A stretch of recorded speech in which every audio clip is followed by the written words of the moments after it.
Hello, welcome, નમસ્કાર વિદ્યાર્થી મિત્રો. ચાલો આજે આપણે એક નવા ચેપ્ટરની શરૂઆત કરવાના છીએ. નવું ચેપ્ટર આપણું 13મું, ન્યુક્લિયસ. તો બહુ મજાનું ચેપ્ટર છે. થોડી બેઝિક ચર્ચા આપણે કરીએ અને પછી આ ટોપિક ઉપર આગળ જઈએ.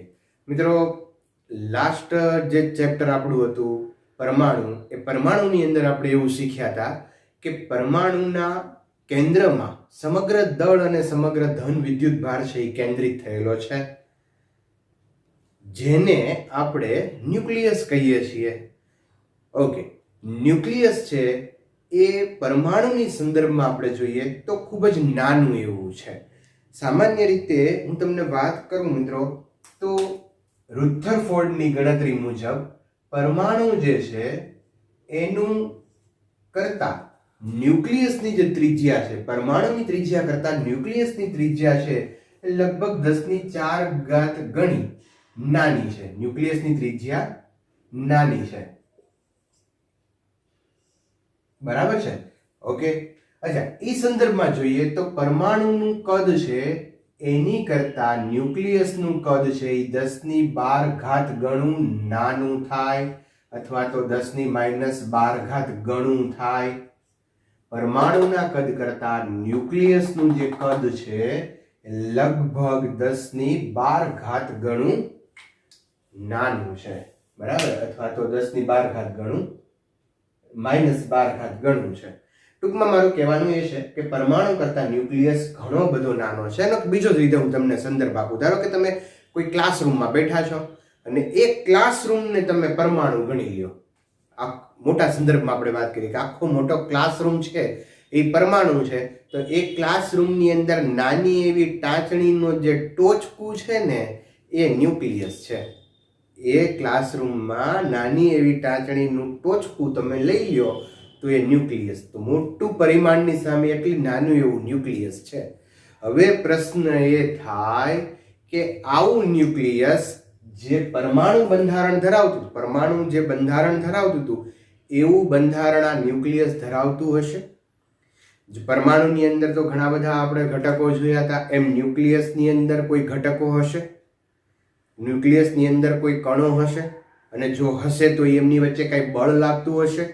તો આવા બધા જે પ્રશ્નો છે કે ન્યુક્લિયસ છે એની વિશેની ચર્ચા છે, ન્યુક્લિયસની ત્રિજ્યા છે, એની સ્થિરતા છે, રેડિયો એક્ટિવિટી છે, વિખંડન છે, સંલયન છે, તાપ ન્યુક્લિયર સંલયન પ્રક્રિયાઓ છે, રેડિયો એક્ટિવિટી છે, આવી જુદી જુદી ઘણી બધી ઘટનાઓ આ ચેપ્ટરની અંદર આપણે ભણવાના છીએ. અને જે કંઈ મેં તમને પ્રશ્ન પૂછ્યો કે શું ન્યુક્લિયસને પરમાણુ જેવું બંધારણ હશે, તો એનો જવાબ આપણે આપવાના છીએ આ ચેપ્ટરની અંદર. તો થોડીક બેઝિક ચર્ચા આપણે પહેલા ન્યુક્લિયસ વિશે કરીએ. આ જસ્ટ મેં તમને બ્રીફ આપ્યો જે આગલા ચેપ્ટરમાં આપણે ભણી ગયા હતા, બરાબર છે? તો એ બ્રીફ ઉપરથી હવે આપણે થોડીક ડિસ્કશન કરીએ, બેઝિક ચર્ચા આપણે કરીએ પરમાણુના દળ અને પછી ન્યુક્લિયસનું બંધારણ, બરાબર છે? તો હવે આપણા ચેપ્ટરની શરૂઆત થાય. મિત્રો, આ જે ટોપિક અહીંયા, આ જે મુદ્દાની હું અહીંયા ચર્ચા કરવાનો છું, એને તમે એવા એપ્રોચથી તૈયાર કરજો કે જે MCQ ની અંદર આવે. બેઝિક કન્સેપ્ટ છે, બેઝિક થિયરી છે, જે આગળ ઉપરની થિયરીની અંદર તમને કંઈક ને કંઈક ઉપયોગી થવાની છે, બરાબર છે? તો શરૂ કરીએ આપણે. મુદ્દો આપણો પહેલો, પરમાણુ દળો અને ન્યુક્લિયસનું બંધારણ. મિત્રો, એક વાત છે કે જે કાર્બન પરમાણુ છે, કોણ?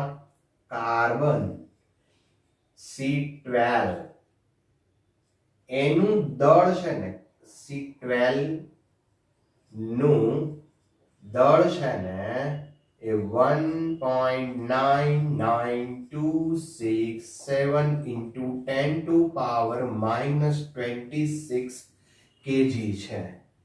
આવો આંકડો લખો એટલે સાહેબ તમને પહેલો પ્રશ્ન થાય ને, સાહેબ અમારા આંકડો યાદ રાખવાનો, તો જરૂર, ખાસ જરૂર નથી. મોટા ભાગના દાખલાઓની અંદર આ આંકડાઓ છે એ આપેલા હોય છે. મારે શું કહેવું છે એ સમજો તમે કે કાર્બનનું દળ આવું છે 10⁻26 આવું કેજી. હવે આ જુઓ તમે, 1 કિલોગ્રામની સરખામણી કરો તો 1 કિલોગ્રામની સરખામણીમાં આ દળ ખૂબ જ નાનું છે.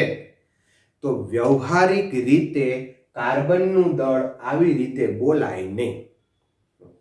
પ્રેક્ટિકલી તમે જુઓ, વ્યવહારિક રીતે જોવા, વ્યવહાર નથી, વ્યવહાર જો હું તમને એમ કહું તમારું દળ કેટલું, તમે એમ કહો સાહેબ 0.20 કે 20 ટન છે, 0.20 ટન, તો એવું બોલાય? સારું ન લાગે. એ સારું નથી લાગતું, બટ ખોટું નથી, પણ એ વ્યવહારિક એકમ, આપણું વજન લેવું માપવું હોય તો એનો વ્યવહારિક એકમ કિલોગ્રામ છે, ટન નથી. એમ અહીંયા કોઈ પરમાણુનું દળ આપણે માપવું હોય તો એનો વ્યવહારિક એકમ કિલોગ્રામ નથી. તો કોણ છે? તો હું કહું છું તમને કે એ છે એટોમિક માસ યુનિટ. એટોમિક માસ યુનિટ, AMU. કોણ છે? AMU. તો મિત્રો પરમાણુનું દળ શેમાં માપશું? AMU માં. તો અહીંયા યાદ રાખજો, પરમાણુનું દળ AMU માં મપાય. બરાબર છે? ઓકે. તો હવે પ્રશ્ન એ થાય કે આ એટોમિક માસ યુનિટ એટલે કેવી રીતે માપવાનું? તો એ કહી દઉં તમને. તો જે આ કાર્બન 12 નું દળ છે ને, આ દળ, એને તમારે 12 વડે ભાગી નાખવાનું. કેલ્ક્યુલેટર હોય તો તમારે રીતે ભાગજો. અત્યારે હું ભાગું છું, પછી તમે ભાગજો. અચ્છા, એટોમિક માસ યુનિટ બરાબર 1.99267 ઇન્ટુ 10⁻⁻26. તો કાર્બન પરમાણુ અનઉત્તેજિત હોવો જોઈએ. અનઉત્તેજિત કાર્બન પરમાણુના દળને, આ કોનું દળ છે? કાર્બન પરમાણુ. એના દળને તમે 12 વડે ભાગો. કેટલા વડે ભાગવાનું છે? 12 વડે ભાગો તો જે જવાબ આવે એને 1 એટોમિક માસ યુનિટ કહેવાય. અચ્છા, એ જવાબ કેટલો આવે છે? તો કે 1.660539 ઇન્ટુ 10⁻⁻27 kg. તો આને કહેશું 1U. U પણ લખાય છે અથવા તો AMU પણ કહેવાય છે. તો 1U ઇઝ ઇક્વલ ટુ આટલું થયું. અનઉત્તેજિત કાર્બન પરમાણુના દળને 12 વડે ભાગવાથી મળતા દળને 1AMU કહેવાય છે. વ્યાખ્યા યાદ રહી? ફરીવાર, કાર્બન પરમાણુના દળને 12 વડે ભાગવામાં આવે તો મળતા દળને શું કહેવાય? આ જે દળ મળ્યું એને શું કહેવાય? 1 એટોમિક માસ યુનિટ. તો આ થઈ ગયું. હવે જો કાર્બન પરમાણુનું દળ મુજબ, સોરી, આ એટોમિક માસ યુનિટ મુજબ હવે કોઈ પણ ના માપ છે એ આ એટોમિક માસ યુનિટમાં આપણે માપશું. એટલે 1U કહીએ એટલે ઓલમોસ્ટ નાનું જ થઈ ગયું. જો આટલું નાનું છે. તો મિત્રો કાર્બન પરમાણુના દળ છે એ હવે, સોરી, કોઈ પણ પરમાણુના દળ છે એ એટોમિક માસ યુનિટમાં માપશું. હવે તમે એક વસ્તુ જોવો અહીંયા, હું જે લખું ને એ વસ્તુ ખાસ ધ્યાનમાં રાખજો. આ વસ્તુ તમારા માઇન્ડમાં હોવું જોઈએ. પરમાણુના દળ શેમાં મપાય? AMU માં. 1U ઇઝ ઇક્વલ ટુ કેટલા kg થાય? તો કે 1.660539 ઇન્ટુ 10⁻⁻27 kg. હવે આ જે છે ને, આ દળ લગભગ પ્રોટોનના દળ જેવું લાગે કે નહીં? આપણે જનરલી પ્રોટોનનું દળ 1.66 ઇન્ટુ 10⁻⁻27 kg લેતા હતા. હા, એ આ તો એના જેવું છે, પ્રોટોનના દળ જેવું. હવે તમે વિચારો કે હાઇડ્રોજન છે, હાઇડ્રોજન. કોણ? હાઇડ્રોજન. તો હાઇડ્રોજન છે, એની અંદર કોણ છે? તો કે એક પ્રોટોન છે. કોણ? એક પ્રોટોન છે.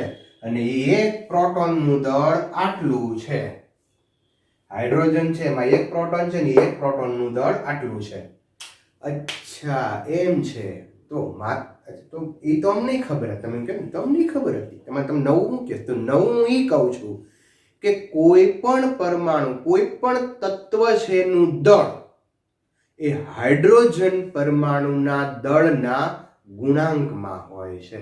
કેવી રીતે મિત્રો? તો જો દાખલા તરીકે હિલિયમ લ્યો, હિલિયમ. તો હિલિયમનો પરમાણુ દળાંક કેટલો છે? તો કે 4. પણ 4 શું? તો કે 4U. 4 શું? 4U. અને U એટલે શું? તો કે આટલું. અને આ એટલે શું? તો કે આ પ્રોટોન. તો અહીંયા હું એમ લખી નાખું કે હિલિયમ છે એ હાઇડ્રોજન અથવા તો પ્રોટોનના દળ કરતા 4 ગણો છે, અથવા તો એમ કહી શકાય કે હાઇડ્રોજનના દળ કરતા 4 ગણો છે. મિત્રો વાક્ય રચના અને ખાલી પ્રોબ્લેમ વસ્તુ સમજજો કે કોઈ પણ તત્વ નું દળ હાઇડ્રોજનના દળના ગુણાંકમાં હોય છે. બરાબર કે નહીં મિત્રો? હા. અચ્છા, તમને તરત જ એક મગજમાં પ્રશ્ન આવતો હશે, તમારી સામે નથી એટલે બોલતા નથી, ને તો તરત બોલો કે સાહેબ ક્લોરીનનું શું, ક્લોરીનનું શું? ક્લોરીનનું દળ તો 35.5 છે. લ્યો, આમાં શું સમજવાનું? તો ભાઈ એનો જવાબ છે કોઈક અપવાદ હોય, કોઈક અપવાદ હોય. કોઈ પણ તત્વનું દળ હાઇડ્રોજન દળના ગુણાંકમાં હોય છે, પરંતુ ક્લોરીન જેવા અમુક, લખતો નથી, અપવાદ છે, અમુક અપવાદ હોય. હવે મહત્વનો આ નથી, મહત્વનો પોઈન્ટ તો હવે થાય. હવે શું થયું? જો આપણે એવું તારણ કાઢ્યું પહેલા કે ભાઈ કોકનું બધાના દળ છે ને હાઇડ્રોજનના દળના ગુણાંકમાં હશે, બરાબર? ક્લોરીન હાળો અપવાદ નીકળો. પણ આ બધા જે તત્વો છે ને એનું દળ પરફેક્ટ માપવું હોય ને તો એક સાધન છે. એ સાધનથી તમે પરફેક્ટલી માપી શકો, અને સાધનનું નામ છે સ્પેક્ટ્રોમીટર. શું છે? સ્પેક્ટ્રોમીટર. યસ, સ્પેક્ટ્રોમીટર છે. શું છે? સ્પેક્ટ્રોમીટર. તો સ્પેક્ટ્રોમીટરથી તમે કોઈ પણ તત્વનું દળ ચોક્કસાઈથી માપો. હવે ચોક્કસાઈથી માપવા ગયા, પ્રોબ્લેમ ઊભા થયા. શું થયા? તત્વનું દળ ચોક્કસાઈથી માપ્યું તો પ્રોબ્લેમ થયો. શું થયો? જો સમજો, બહુ મજાનો પ્રોબ્લેમ થયો કે ધારો કે કોઈ એક તત્વ છે જેના રાસાયણિક ગુણધર્મો બધા સમાન છે.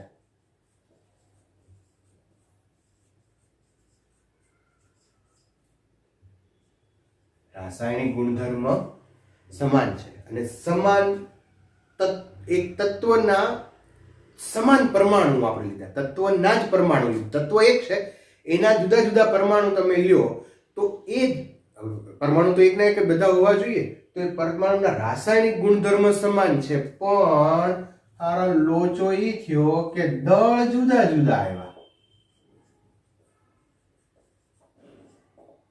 તત્વ કેવું છે?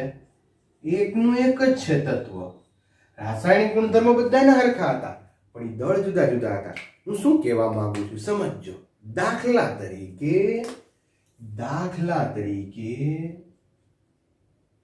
આઇસોટોપ, તમે આ નામ તો સાંભળ્યું હશે.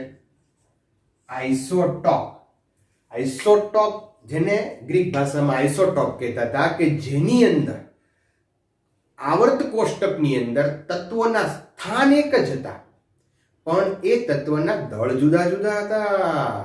સ્થાન એક જ, દળ જુદા જુદા, એવું તો ન પડે ને.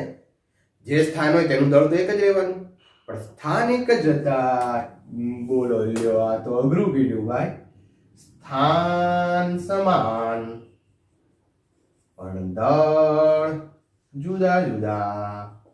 આ લે અને શું કહેવાય? આઇસોટોપ. હવે પ્રશ્ન એ નથી કે આને આઇસોટોપ કહેવાય, એને તમારે જે ટોપ કેવો હોય ટોપ કહી દો, કહેતા નહીં, કહેવાય તો આઇસોટોપ.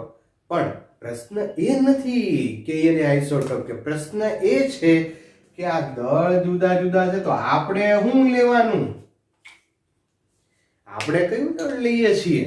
તમે એમ કહો કે ક્લોરીન છે 17, ક્લોરીનનો પરમાણુ ક્રમાંક 17 છે અને એનો પરમાણુ દળાંક 35.5 છે, તો 35.5 આપણે કોનું લીધું દળ? કારણ કે દરેક તત્વ છે મિત્રો એના આઇસોટોપના બનેલા છે, એવું અહીંયાથી આપણને જાણવા મળે. દરેક તત્વ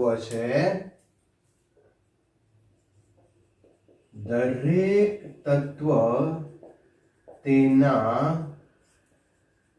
આઇસોટોપના બનેલ છે. તો હવે આપણે શું કરવું?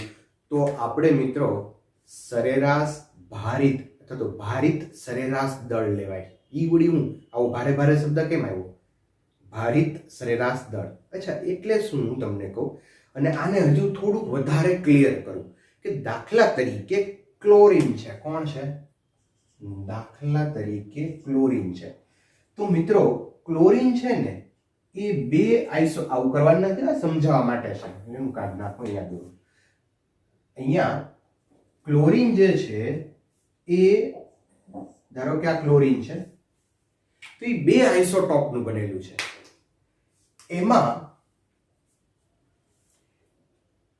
એક આમ બે ભાગ પાડી દઈએ.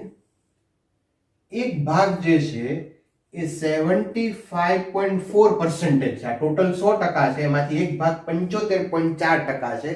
જે 75.4% ભાગ છે ને એનું દળ ક્લોરીન માટે 75.4% છે. એનું દળ માપવા ગયા ને તો એ 34.98 યુ થયું.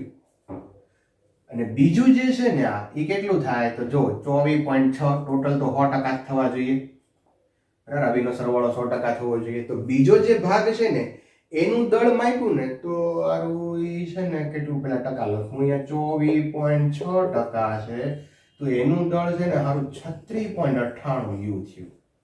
બોલો, ક્લોરીન તે બે સમસ્થાનિકનો બનેલો છે. 34.98 36.98. આપણે શું લઈ 35.5.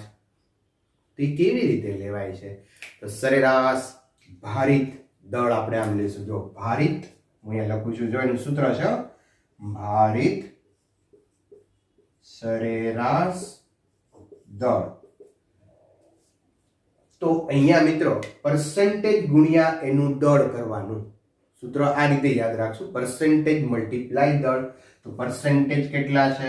75.4% મલ્ટીપ્લાય એનું દળ 75.4 મલ્ટીપ્લાય એનું દળ 34.98 વત્તા પરસેન્ટેજ 24.6 મલ્ટીપ્લાય એનું દળ 36.98 ડિવાઇડેડ બાય ટોટલ પરસેન્ટેજ લઈ લેવાના 100. આ રીતે કરવાનું. પરસેન્ટેજ મલ્ટીપ્લાય દળ, પરસેન્ટેજ મલ્ટીપ્લાય દળ, બરાબર. એ પરસેન્ટેજ મલ્ટીપ્લાય દળ વત્તા પરસેન્ટેજ મલ્ટીપ્લાય દળ. હજી જો ત્રીજું કોઈ હોય તો બીજું પરસેન્ટેજ મલ્ટીપ્લાય દળ છેદમાં ટોટલ અંક 100%. બરાબર. હવે આનો તમે હિસાબ કરશો એટલે લગભગ 35.5 આવી જશે. લગભગ 46 આવે છે you, but is nearly equal to 35.5 you. તો આમ આપણે લઈએ છીએ ભારિત સરેરાશ દળ. શું લઈએ છીએ? ભારિત સરેરાશ દળ લઈએ છીએ. સમજ્યા મિત્રો? તમે આ જ રીતે તમે જુઓ તો હાઇડ્રોજન છે, એમાં હાઇડ્રોજનની અંદર આપણને ખબર છે કે હાઇડ્રોજન છે, પછી ડ્યુટેરોન છે, ટ્રિટિયમ છે, બરાબર. આ બધા હાઇડ્રોજનના સમસ્થાનિકો જ છે. હાઇડ્રોજનના સમસ્થાનિકો જ છે. હાઇડ્રોજન છે, ડ્યુટેરોન છે, અને ત્રીજું કોણ કીધું મેં? તો કે હાઇડ્રોજન ટ્રિટિયમ. ટ્રિટિયમ કોણ? ટ્રિટિયમ. તો આ બધા છે હાઇડ્રોજનના સમસ્થાનિકો જ છે, બરાબર. તો એના દળ કેવી રીતે લેવા? તો કે આવી રીતે લેવાના. હવે બહુ મજાની એક બીજી વાત શરૂ થાય છે, બરાબર. તો પહેલા આ બધાના મગજમાં ક્લિયર, બરાબર. આટલું ઉતારી લો, પછી એક બહુ જ આના ઉપરથી એક બહુ મજાની ચર્ચા આપણે કરવી છે. ઓકે, આટલું ઉતારી લો. ચાલો મિત્રો, હવે અહીંયા આપણે વાત કરીએ છીએ, થોડું આગળનો સંદર્ભ રાખજો. સૌથી હલકું તત્વ છે એ હાઇડ્રોજન છે.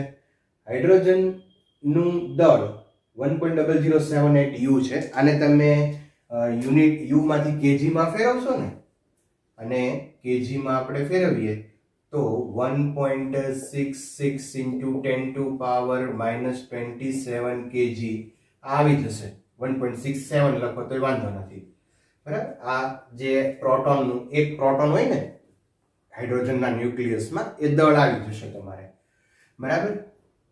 હાઇડ્રોજનનો બીજો એક સમસ્થાનિક છે કે ડ્યુટેરિયમ, જેનું દળ 2.0141 યુ છે, અને ત્રીજું એક છે ટ્રિટિયમ કે જેનું દળ 3.016 યુ છે.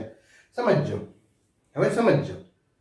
અચ્છા મિત્રો, મારે તમને એ કહેવું છે કે કોઈ તત્વ છે એના ન્યુક્લિયસ છે એનો ધન વિદ્યુતભાર જે છે એ દરેક પ્રોટોનને કારણે ગણાય. કોઈ પણ ન્યુક્લિયસનો ધન વિદ્યુતભાર કોને કારણે હોય? યસ, પ્રોટોનને કારણે હોય. બરાબર. ધન વિદ્યુતભાર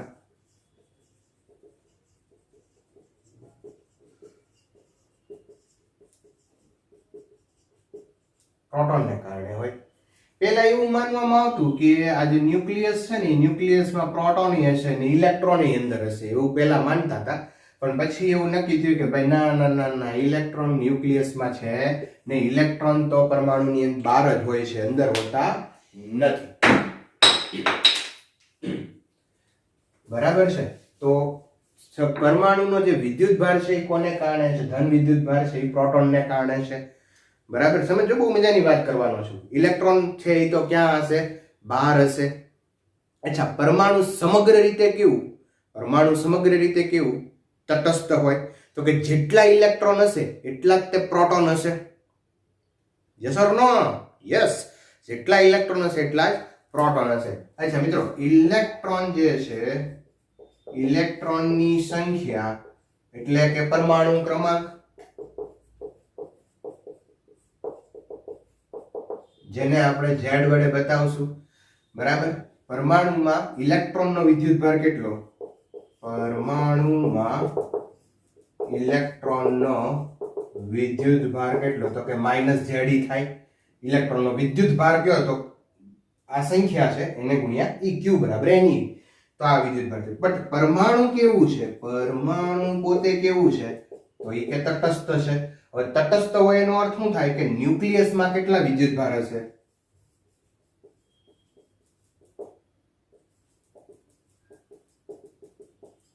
પ્લસ Ze હશે.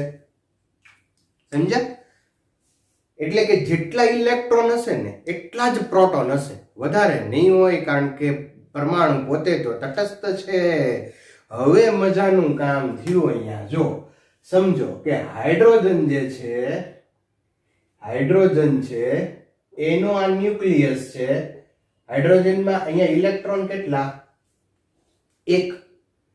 તો પ્રોટોન છે અહીંયા, પ્રોટોન છે એ એક હશે. હાઇડ્રોજન માટે સમજાય. ડ્યુટેરોન જે છે, ડ્યુટેરોન છે એનું દળ કેટલું છે? 2 પ્રોટોન જેટલું છે. કેટલું? 2 પ્રોટોન જેટલું. જો બટ આની અંદર પ્રોટોન તો એક જ હશે ને, આમાં પ્રોટોન તો એક જ હશે.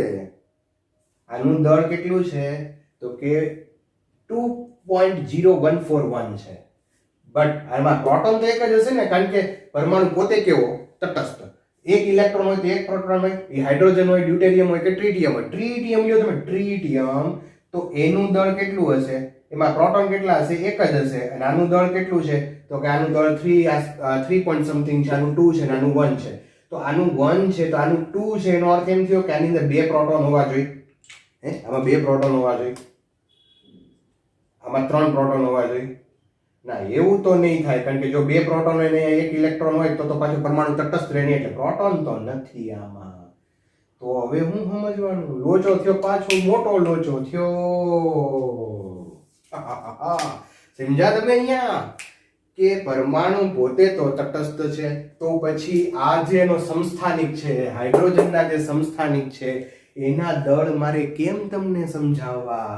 આમાં હજી કોક હોવો જોઈએ. અને આ જે કોક છે ને એ ચેડવિક કરીને વૈજ્ઞાનિક છે, એને સંતોષકારક જવાબ આપ્યો અને એને આ બધી વસ્તુ સમજાવી દીધી વિના સંકોચે. એને કહી દીધું મિત્રો કે આ જે પરમાણુ ન્યુક્લિયસ છે ને એની અંદર એકલા પ્રોટોન નથી, પણ અંદર ન્યુટ્રોન કે જે તટસ્થ છે અને લગભગ એનું દળ પ્રોટોન જેટલું છે, એવા પ્રોટોન ન્યુટ્રોન પણ ન્યુક્લિયસની અંદર છે. ભાઈ મજા આવી ગઈ. કોણે શોધ કરી? ચેડવિકે. કોની શોધ કરી? ન્યુટ્રોનની. આ કેવો હતો? તો કે તટસ્થ કણ હતો. અને એનું દળ કેટલું? તો કે લગભગ પ્રોટોનના દળ જેટલું. આઈ થિંક 1.086 000 છે, આઈ થિંક 00866 u છે, થોડુંક વધારે છે પ્રોટોનના દળ કરતા. 1.00866 u છે પ્રોટોનનું દળ. અને ચેડવિકે આવી મહાન શોધ કરી, એટલે મહાન શોધ કરે તો શું થાય? નોબેલ પ્રાઇઝ મળી જાય. મિત્રો, આને નોબેલ પ્રાઇઝ મળ્યું હતું, આને નોબેલ પ્રાઇઝ મળ્યું હતું. શું કામ? તો કે ન્યુટ્રોનની શોધ કરી. હવે સમજો, હવે ચેડવિકે એવું કીધું કે જે હાઇડ્રોજન છે ને, એ હાઇડ્રોજન તો આવો જ છે કે જેનામાં એક પ્રોટોન ને એક ઇલેક્ટ્રોન છે. ડ્યુટેરોન કેવો છે? તો કે ભાઈ ડ્યુટેરોનના ન્યુક્લિયસમાં એક પ્રોટોન અને એક ન્યુટ્રોન છે, એટલે એનું દળ છે ને 2.014 છે. મજા આવી ગઈ કે આમાં એક ન્યુટ્રોન છે. હજી ટ્રિટિયમ જોયું તો કે એમાં એક પ્રોટોન તો એક જ છે, પણ અરે બે ન્યુટ્રોન છે એને. આમાં એક ન્યુટ્રોન, આમાં બે ટપકા છે, એ ન્યુટ્રોનના બતાવ્યા છે જે તટસ્થ છે. બરાબર? તો આમ બહુ સરળતાથી સારી રીતે આપણે સમજાવી શકીએ કે ભાઈ ન્યુટ્રોન હોવો જોઈએ. તો હવે મિત્રો, અહીંયા મેં તમને વાત એ કરી, એક ફેમિલી બનાવી નાખી. જો ન્યુક્લિયસની જે ફેમિલી છે એમાં કોણ કોણ છે? તો કે પ્રોટોન અને ન્યુટ્રોન મેઇન છે, બીજા ઘણાય છે અંદર. ફેમિલીમાં તો હોય ને, પણ મેઇન કોણ હોય ને? તો મેઇન કોણ ન્યુક્લિયસમાં? પ્રોટોન અને ન્યુટ્રોન. અચ્છા, એ પ્રોટોન અને ન્યુટ્રોનને કહેવાય છે ન્યુક્લિયોન. શું કહેવાય? ન્યુક્લિયોન. પ્રોટોન અને ન્યુટ્રોનને કહેશું આપણે ન્યુક્લિયોન. અને જે તત્વ છે એને ન્યુક્લાઇડ પણ કહેવાય છે. એની ચર્ચા આપણે આગળ ઉપર કરશું. બટ હવે સમજો કે અહીંયા એક થોડાક સંજ્ઞાઓ છે એની હું તમને વાત કરી દઉં. તો કે ઝેડ એટલે શું? તો કે ઇલેક્ટ્રોનની સંખ્યા અથવા તો પ્રોટોનની સંખ્યા. બે સમાન છે. ઇલેની સંખ્યા બરાબર પ્રોટોનની સંખ્યા, અને હજી એમ પણ કહી શકાય કે પરમાણુ ક્રમાંક. બરાબર ને? પરમાણુ ક્રમાંક. બીજું, હવે આની અંદર ન્યુટ્રોન છે ને, તો એ ન્યુટ્રોનની સંખ્યા બતાવી હોય તો એને n વડે બતાવશું આપણે. શેના વડે? ન્યુટ્રોનની સંખ્યા. અચ્છા, હવે પરમાણુનું દળ કેવું હોય તો શું કરવું પડે? પ્રોટોન વત્તા ન્યુટ્રોન કરવું પડે ને. પ્રોટોન વત્તા ન્યુટ્રોન કરવું પડે. તો જેને a વડે બતાવશું, પ્રોટોનની સંખ્યા વત્તા ન્યુટ્રોનની સંખ્યા, એને કહેવાય પરમાણુ દળાંક. આ એક પ્રોટોન છે, એક ન્યુટ્રોન છે, આ બેનો સરવાળો કરો તો તમને પરમાણુનું દળ મળે. તો પરમાણુનું દળ એટલે શું? તો કે પ્રોટોનની સંખ્યા. પ્રોટોનની સંખ્યા કેટલી? z. ન્યુટ્રોનની સંખ્યા કેટલી? n. અને z અને n નો સરવાળો કરો તો તમને a મળે. a ને કહેશું પરમાણુ દળાંક. તો આ વસ્તુ તમારા મગજમાં રાખજો. હવે કોઈ પણ તત્વને જો દર્શાવવું હોય તો એને આના સંદર્ભમાં આપણે દર્શાવશું. એક એક્ઝામ્પલ લઈએ. અહીંયા આ જ લો ને, C612 આમ દર્શાવાય છે. હજી એક આને હું એક ફોર્મ આમ લખું, general form x z a. આ મિત્રો x છે તત્વ છે, આ છે પરમાણુ દળાંક છે, અને આ છે પરમાણુ ક્રમાંક છે. બરાબર? એક એક્ઝામ્પલ લઈએ આપણે. 92 યુરેનિયમ 235. 92 યુરેનિયમ 235. ચાલો, તો આ યુરેનિયમની અંદર પ્રોટોનની સંખ્યા કેટલી?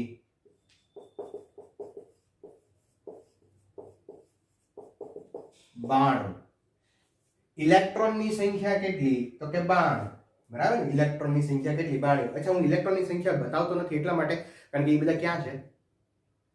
પરમાણુમાં છે, ન્યુક્લિયસની અંદર નથી. આપણે કોનો ચર્ચા કરવાના છીએ? ન્યુક્લિયસની. આપણને કોનામાં રસ છે? ન્યુક્લિયસમાં. તો પછી ઇલેક્ટ્રોનને હમણાં આપણે જોવાની કોઈ જરૂરિયાત છે નહીં. યસ. તો પ્રોટોનની સંખ્યા કેટલી? 92. અચ્છા, પરમાણુ દળાંક કેટલો? 235. હવે જો પરમાણુ દળાંક 235 છે, પ્રોટોનની સંખ્યા છે એ 92 છે, તો ન્યુટ્રોનની સંખ્યા ગોતવી હોય તો કે ન્યુટ્રોનની સંખ્યા ગોતવી હોય તો 235 માંથી તમે 92 બાદ કરી દો. 235 માઈનસ 92 કરશો એટલે અહીંયા થઈ જશે 143. બરાબર ને? યસ 143. તો ન્યુટ્રોનની સંખ્યા કેટલી હશે? 143 હશે. બરાબર. પ્રોટોનની સંખ્યા 92, ન્યુટ્રોનની સંખ્યા 143. આમાં પાછા પ્રોટોન હશે ને 92 પ્રોટોન હશે અને એમાંથી 92 235 માંથી 92 બાદ કરો એટલે 143 ન્યુટ્રોન હશે. તો ન્યુટ્રોનની સંખ્યા વધી ગઈ છે આમાં, ભલે ને વધી ગઈ, પણ એક કારણ છે. ન્યુટ્રોનની સંખ્યા વધી ગઈ ને એનું એક બહુ મજાનું કારણ છે. આમાં જુઓ તો ઉડી બાબા, અહીંયા આપણે કે 6C12. ચાલો, આમાં પ્રોટોનની સંખ્યા કેટલી? 6. ન્યુટ્રોનની સંખ્યા કેટલી? તો કે 12 માં 6 જાય 6. તો અહીંયા પ્રોટોન ને ન્યુટ્રોન બે સરખા છે અને આમાં પ્રોટોન બહુ વધી ગયા. આવું ભગવાને કેમ કર્યું? તો એનું કારણ જાણવા માટે તમારે આગળના લેક્ચરો ભરવા પડશે. હું આગળના લેક્ચરોમાં કહીશ કે આવું શું કામ થાય છે. બટ અત્યારે આપણે મૂળ વાત ઉપર પાછા આવીએ. તો અહીંયા મિત્રો આ રીતે આપણે કોઈ પણ તત્વો છે એને દર્શાવી શકીએ. હવે તમે સમજ્યા કે કોઈ પણ તત્વના જે સમસ્થાનિકો છે એને સમજાવવા ખૂબ સહેલા છે, કારણ કે હવે ખબર પડી ગઈ કે પ્રોટોન સિવાય એક ન્યુટ્રોન પણ એની અંદર છે. બરાબર. હવે આ સિવાય મિત્રો થોડાક અહીંયા આપણે એક વાત કહી, આઇસોટોપ સમસ્થાનિકો, બીજું છે આઇસોબાર સમદળીય. આઇસોબાર સમદળીય. સમસ્થાનિકો સમસ્થાનિકો જેમાં સ્થાન સરખા હોય એટલે કે ઝેડ સમાન હોય, ઝેડ સ્થાન આપે. બીજું છે સમદળીય, નામ એવા ગુણ, એ સમાન હોય. સમદળીય એટલે દળ સમાન હોય એટલે કે એ સમાન હોય. બીજું છે આઇસોટ્રોન. આઇસોટ્રોનમાં n સમાન હોય. ટ્રોન ટોન, ટ્રોન ન્યુટ્રોન, ન્યુટ્રોન ન્યુટ્રોન અને અહીંયા આઇસોટોન એટલે ટોન ટ્રોન. બરાબર ને? તો આઇસોટોન ની અંદર ન્યુટ્રોન સમાન હોય. બીજા છે એક આઇસોમર, મરી જાય ત્યારે બધા હરખા હોય, એ હરખા, ઝેડ હરખા, એન હરખા. તો ફેર કેમ પડ્યો?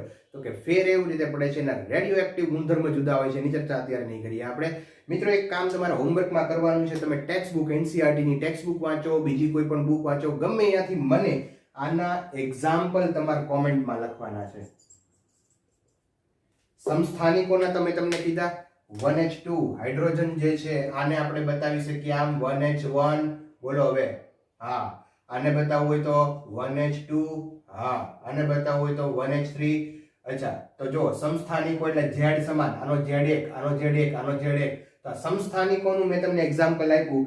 સમદળીય, આઇસોટ્રોન, આના ઉદાહરણો તમારે ટેક્સ્ટ બુક વાંચો, બીજી બુક વાંચો, ગમે ત્યાંથી ભેગા કરીને મને મેક્સિમમ ઉદાહરણો છે એ કોમેન્ટ બોક્સની અંદર લખો. મિત્રો બધાના જવાબ આવે એવું હું આશા રાખું છું. ઓકે, ચાલો, તો અહીંયા આટલી વસ્તુ તમે ધ્યાન રાખજો. બેઝિક ચર્ચા મેં કરી છે. નેક્સ્ટ લેક્ચરની અંદર પરમાણુનું પરિમાણ એની ચર્ચા આપણે કરશું. તો તબ તક કે લીએ આવજો, ટેક કેર, થેન્ક યુ.